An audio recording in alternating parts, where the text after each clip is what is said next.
የመጽሐፍ ቅዱስ ትረካ ኦሪት ዘፍጥረት ምዕራፍ 16።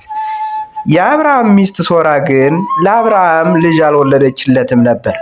ስሟም አጋር የተባለች ግብፃዊት ባሪያ ነበረቻት። ሶራም አብርሃምን እነሆ እንዳልወልድ እግዚአብሔር ዘጋኝ፣ ምናልባት ከእርሷ በልጅ እታነጽ እንደሆነ ወደ እርሷ ግባ አለችው። አብርሃምም የሶራን ቃል ሰማ። አብርሃምም በከነዓን ምድር 10 ዓመት ከተቀመጠ በኋላ የአብርሃም ሚስት ሶራ ግብፃዊት ባሪያዋን አጋርን ወስዳ ለባሏ ለአብርሃም ሚስት ትሆነው ዘንድ ሰጠችው።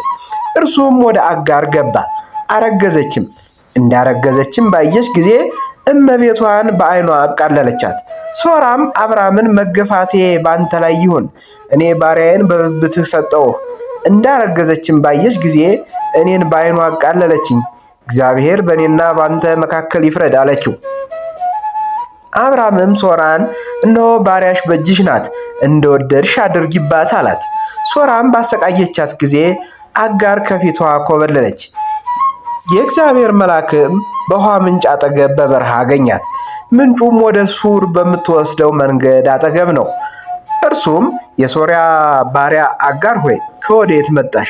ወዴትስ ትሄጃለሽ? አላት። እርሷም እኔ ከመቤቴ ከሶራ የኮበለለው ነኝ አለችው። የእግዚአብሔር መልአክም ወደ እመቤትሽ ተመለሽ፣ ከእጇን በታች ሆነሽ ተገዥላት አላት። የእግዚአብሔር መልአክም ዘርሽን እጅግ አበዛዋለሁ፣ ከብዛቱም የተነሳ አይቆጠርም አላት። የእግዚአብሔር መልአክም አላት፣ እነሆ አንቺ ጸንሰሻል፣ ወንድ ልጅንም ትወልጃለሽ፣ ስሙንም እስማኤል ብለሽ ትጠሪዋለሽ። እግዚአብሔርም መቸገርሽን ሰምቷልና እርሱም የበዳ አህያን የሚመስል ሰው ይሆናል።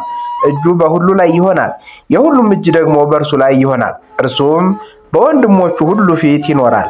እርሷን ይናገራት የነበረው የእግዚአብሔርን ስም ኤልሮኤ ብላ ጠራች፣ የሚያየኝን በውኑ እዚህ ደግሞ አየሁትን ብላለችና።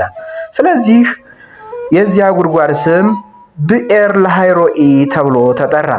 እርሱም በቃዴስና በባሬድ መካከል ነው። አጋርም ለአብርሃም ወንድ ልጅን ወለደችለት። አብርሃምም አጋር የወለደችለትን የልጁን ስም እስማኤል ብሎ ጠራው።